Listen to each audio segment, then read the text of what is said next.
Un lieu doux, un lieu où on se fait du bien, un lieu où on rencontre les gens, on fait du lien, on se fait du bien avec la nature et avec les autres, quoi, pour aller mieux.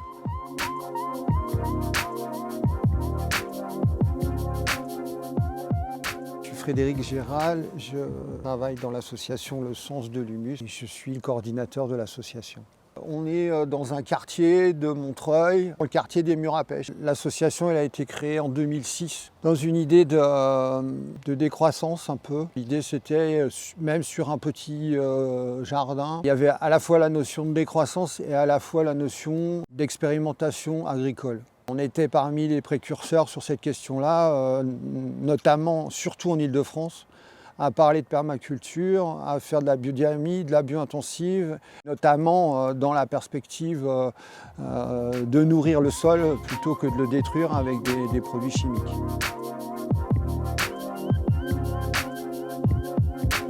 En 2012, on a créé un jardin solidaire avec une modalité plus douce d'insertion sociale, plus que d'insertion professionnelle. Et puis tout un tas d'autres activités autour du compostage, autour des jardins en pied d'immeuble, autour de l'éducation à l'environnement. Voilà, le jardin est très varié et voilà, a cette dimension esthétique importante pour les gens qui viennent jardiner ici et aussi pour les Montreuillois ou pour les visiteurs en général. Il est classé comme jardin remarquable. Il fait partie des plus beaux jardins de France et je pense que c'est pas volé. Même dans son aspect un peu fouillis, comme peut l'être parfois la permaculture, voilà, il a une esthétique particulière, il fait du bien. Enfin, c'est agréable d'y être, surtout dans la ville dans laquelle on est. Il y a les buildings autour, il y a les machines autour. Quand on arrive dans le lieu, on est ailleurs, quoi. On n'est plus à Paris, on n'est plus dans une grosse ville, on est à la campagne, on est dans un lieu magique. Il y a une autre dimension importante du lieu qui est un jardin solidaire.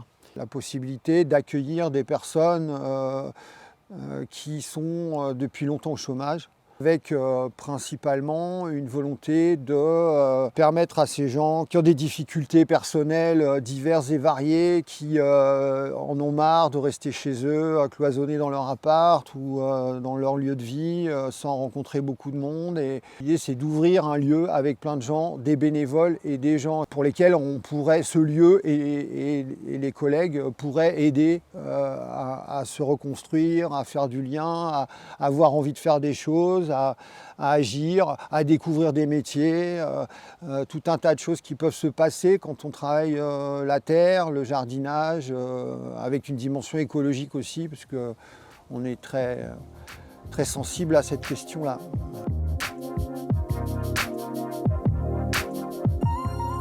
Il y a une personne dont on sent qu'elle a quand même beaucoup de difficultés personnelles, qui exprime le fait qu'elle a toujours eu du mal à se retrouver dans des endroits et que là, quand elle vient ici, elle est bien, ça lui fait du bien. Ça fait vraiment très plaisir, quoi. Voir quand on fait des portes ouvertes régulièrement, au beau jour, une fois par mois, le sourire des gens, le fait qu'ils ne tarissent pas d'éloges sur le lieu, qu'ils expriment tout le bien que ça peut leur faire de venir ici. Voilà, ça aussi, ça nourrit, ça fait du bien, ça fait plaisir. Plus tous les projets qui vivent, les petits groupes qu'on arrive à monter, de jardins en pied d'immeuble, de compost de quartier, les gens qui s'autonomisent, les gens qui sont contents des actions qu'on a pu mettre en œuvre. Il y a dans cette association le désir de remettre de la vie, en tous les cas. Je pense que ça a une dimension importante, hein, dans la terre et sur la terre, on va dire.